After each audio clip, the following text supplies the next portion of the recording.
your business, your team, or even your family depends on you to solve every problem, you're not multiplying leadership. You're creating dependency. If you don't have a winning culture, you will not have a sustainable business. I can promise you that, and people won't stay with you.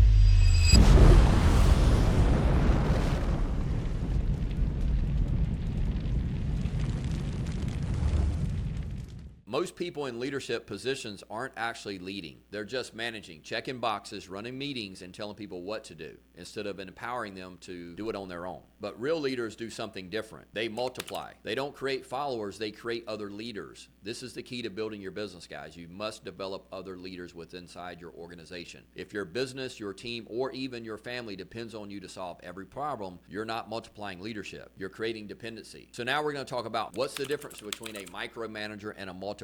Micromanagers want control, multipliers want growth. Micromanagers say, do you do it exactly how I told you to? Multipliers say, how would you approach this? Micromanagers get short-term compliance while multipliers create long-term capacity. So which one are you? So here's a quick story. If you're someone that micromanages and wants everything done your way all the time, you're not empowering people, you're just making them dependent on you. And furthermore, the right people, the A players, are not going to want to work for a micromanager. They want you to set clear expectations, set the outcome that you're looking for, and then let them go do the job that you actually paid them to do in the first place. And I see this a lot of times in companies. It used to happen in mine until we shifted to creating multipliers in our business, which basically means you give them the outcomes, they go do the work, and they actually empower them to do that without depending on you to be the solution for every problem. And this is actually how you grow your business. So now we're going to talk about the 3 multiplying levers. If you want to become a leader that multiplies others, you need to master these 3 levers. Number 1, vision that sticks. People follow purpose, not just tasks. Are you reinforcing your mission every single week? Quick story, you should be doing this at every single meeting that you have. You should always reinforce your mission, your vision, and your values. This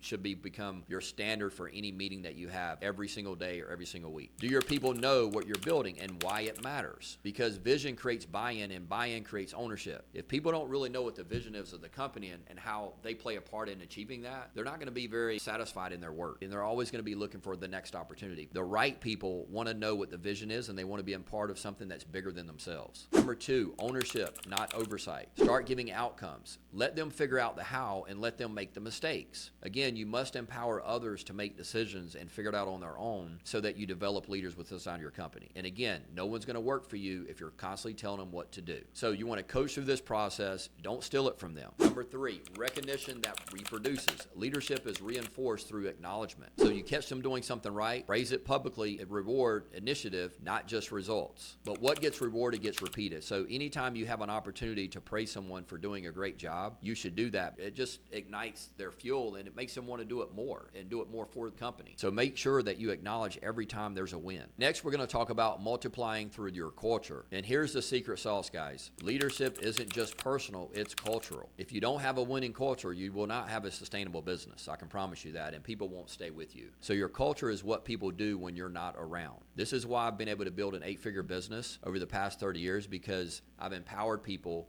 and we have a winning culture. And that's really the difference of the companies that kind of stay where they're at, that are always like going through people and people are always leaving their company, is because there's not a winning culture there. So what does your culture say? Do you create space for ownership, feedback, and bold thinking, failure with forward motion? Multipliers build an environment where leadership grows naturally. They don't just assign responsibility, they create the culture that raises up leaders. So next we're going to talk about how to multiply step by step. So let's break this into a process. Number 1, recast the vision weekly. Every week, reinforce where you're going and why it matters and how they play a part in that. This is the critical part for me. Mission leaks, so you have to refill it. Number 2, shift from tasks to outcomes. Instead of saying, here's what to do, ask, what's the end result that we want here? And then coach them along the way. Number 3, build a leadership ritual. Start a weekly wins lesson meeting. So have your team share what they're learning and how they're growing every single week. Model it first, and then others will follow. And again, guys, this gets everyone excited. When you have a meeting and you started off complaining and telling everybody what's going wrong, this is not how you run a meeting, and it's not where you're not going to get very far like that. Always start with sharing some wins that you've had for the week. This just keeps people motivated and inspired to do a better job the next day.